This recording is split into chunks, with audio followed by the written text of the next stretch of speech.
another episode of Hidden Stories Healed Now, where we tell all the hidden secrets. We discuss things so that you have hope and joy by the end of the segment. Today, we have with us a friend of Hidden Stories, Dr. Tashana Thompson. And we're going to talk a little bit to the moms. So those that are working mothers out there, we're going to discuss, what does mommy guilt really feel like? How do you deal with it? How do you overcome it? And give us some things that we can think about so that, guess what? We have no guilt. We can get rid of that guilt and move on, because each and every one of you deserve what? To be successful too. So you can have it both, but there's ways we got to go about doing it. So we're going to talk about that a little bit today. Tashana. Hey. Welcome. Thank you. So why don't you share with our audience a little bit about how your journey started as a mom and an entrepreneur and working? Sure. So I'm an old mama, right? I had my daughter at 34, my little blessing, Addison Rain. And Addie is 5. She'll be 6 in January. And the part that's kind of difficult, I think, when you're an older mom, it's challenging whenever you have your children, right? But being a bit older, and I was well into my business, a decade or more into my business at that point, right? Knowing how to balance the two, knowing how to be a wife and a mother and an entrepreneur, and, how do I do all of this? And being away from your child, right? And as they get older, them asking, like she asked today, oh, I don't want you to go. And she's blocking the stairs and blocking the doors. And like, what do you do, right? And I think that, sometimes when you're a little younger, you're kind of growing up with your children, and perhaps it's easier. I don't know. Somebody tell me. But I'm hoping it is easier. But it's a challenge, it really, really trying to help your child understand why mommy's doing this. Why does she work so hard? Why is she gone on the weekends sometimes? And it's interesting you say that. So you talk about younger moms. Mm-hmm. So, I was married, got divorced. I was a single mom. Mm-hmm. I had kids. I was working. I was, trying to make things happen. I was in school for my MBA at the same time, and being a single mom and working and trying to balance it all. But I think one of the things that I learned through that experience is that be there for what's important to them. Yeah. So my son wanted to play sports. So I was at the sports games. I went to the practices. I wanted to do, as the kids got active, I got active with them, and then managed my schedule around it. Now, we also had a conversation, and this helps as they get a little older. That you can talk to them on their level. But we also had a conversation. We would go on family trips. And after the trip, I said, did you have a good time? Mom, that was fun. We want to go back. We loved it. We loved that cruise. We loved that trip. Mm-hmm. I said, that costs money. Yep. You know how mama gets money? Well, mama goes to work every day. Mm-hmm. So mama's got to go to work so we can take the next trip. Right. So I started doing things like putting on the calendar the next event they could look forward to. The next thing they could look forward to that we were going to do that they wanted to do. Right. And then also showing them on the calendar, look at your practices. Mama was there. Mama was here. Mm-hmm. Mama was here. Yeah. Trying to divide that. And we actually made it so our weekly meetings with the family, because I believed in weekly family meetings, because that's how I was raised. Now, I know that's old school. We don't do that anymore. But I'm making mental notes. That's how I was raised. But every week we would talk about what was coming up the next week. And so this family calendar we had everybody's events on it. And then they began to appreciate how much time. Mm-hmm. So then I was like, you want to go play with so-and-so on your play date. That's your time away. I don't see anywhere on this calendar where mama got a time away. So I tell you what, you stay with grandma and mama going to get her nails done. Yes, right? yes. It's all about helping them to make choices. And what I learned through that experience is that it made them better leaders today, because they recognize there's a choice, but there's also a consequence. Absolutely. If you choose not to do it, and you choose not to be there, then you can't go do all the things you want to do, which is a choice. If that's the life you want to live, that's fine. It's true. Right? But don't come and ask me for a new pair of Jordans. And then when I had to work on Saturday, go, oh, Mama, why you working? I'm working to go pay for those new pair of Jordans. Right. Exactly. In terms of making that happen. So there's guilt. There's always guilt. And I think the thing is that we can never rinse it all because we're human and we have emotions and we love. Right. And you just don't want to, I tell my husband all the time, and I'm thankful that I have such an amazing partner, and he's even taken some time off to be there, with her and to really support me in growing my business. So I'm thankful that she has at least one parent with her. I didn't have that. I was raised by a single mother, right? But it's still when she wants mommy, because mommy's mommy. Daddy is fabulous and daddy is fun. But mommy is mommy. When something's wrong, she want mommy. And, so I'm thankful that, she has him and, they're doing whatever activity and all that. But, it's still hard. Look, I could get weepy. It's still really difficult because, she is at the age, and children will manipulate you too. Say that again. They will manipulate you. And if they know it's a thing for you, then it's going to be a thing for them. And they're going to drive that needle drive the knife in your side a little bit deeper. But, I explained to her, next month we're going, up to DC. We'll have some time with family. And on your fall break, mommy will be available. We had summer vacations. Mommy was available. When you get home from school, I'm here. When you go to school in the morning, I'm here. I didn't have that. She was complaining the other day about what daddy made for breakfast. And she came to tell me what telling her daddy. And I said, be grateful that you have a father and you're being raised in a 2-parent household. I would have loved for my daddy to have made me breakfast, but I didn't grow up with my father in the house. So just be grateful. I'm going to throw it away and make it again, but be grateful. But be grateful. So I try to create those little moments with her, and, if I'm in between meetings, let her come in, and my clients are so awesome. They'll let her come in and speak. But it's tough. We're going to take a station break. We'll be right back. Every story has a hidden element that is not often shared. Hidden Stories, Healed Now, with host Vicki Wright Hamilton, seeks to share the hidden gems in real-life experiences. Our guests are ordinary people sharing their stories of overcoming insurmountable odds while providing hope and inspiration. Welcome back as we talk about this mommy guilt thing, right? And knowing that we all feel it at some point in time. And yes, our children manipulate us and make us feel like you're not doing this to me. And where are you at? And come and see me, etc. Yeah. I know when my husband, my husband was a consultant and traveling when I finally got remarried and was gone all the time. And then we used the frequent flyer points and the hotel points. And it's how we went on vacation, right? In terms of making that happen. But you also can do things like take your children with you, right? Yeah. If you're fortunate enough to be in a place where somebody can help you with your child when they're young. Right. Otherwise, they're in school, right? But, taking your kids with you, it's just, there is no perfect story. Right. And I think that's what we have to get out of our minds. There's no perfect scenario. Right? Because somebody misses out. Absolutely. So, my thing, I remember somebody asked me as an executive, how do you do work-life balance?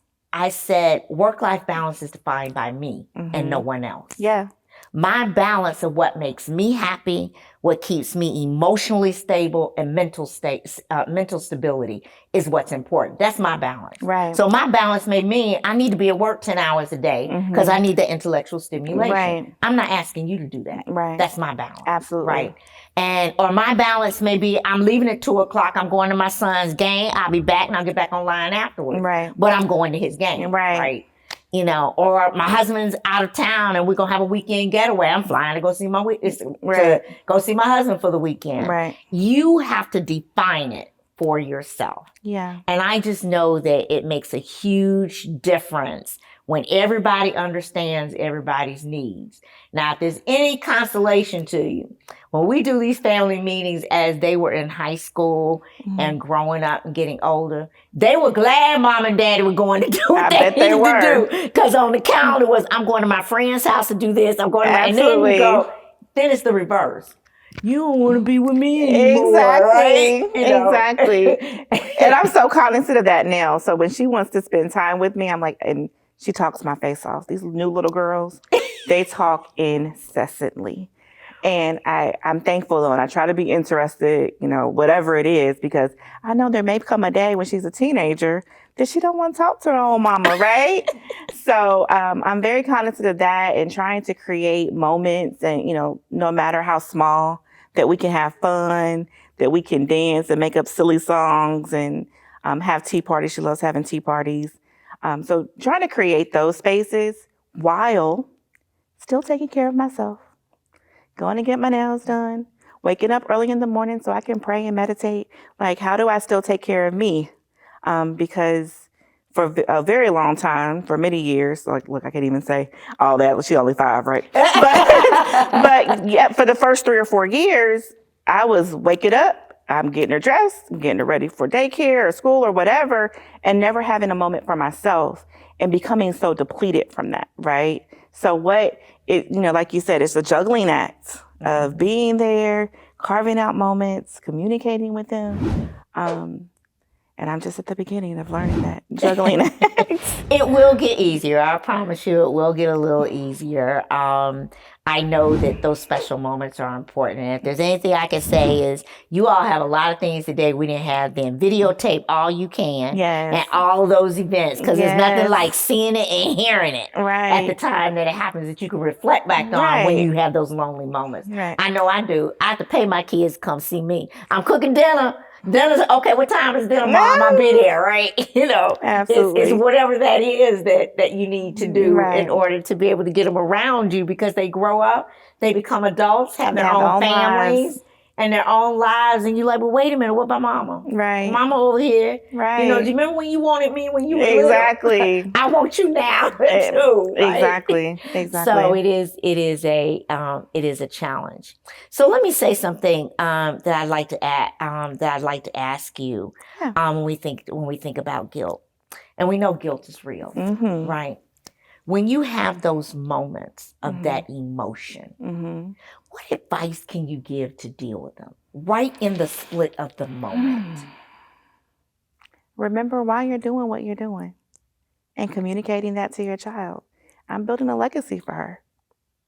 It's not about I'm providing, I'm making, and not only in the provision, but I'm also setting an example. I want her to know that, baby, you can have it all.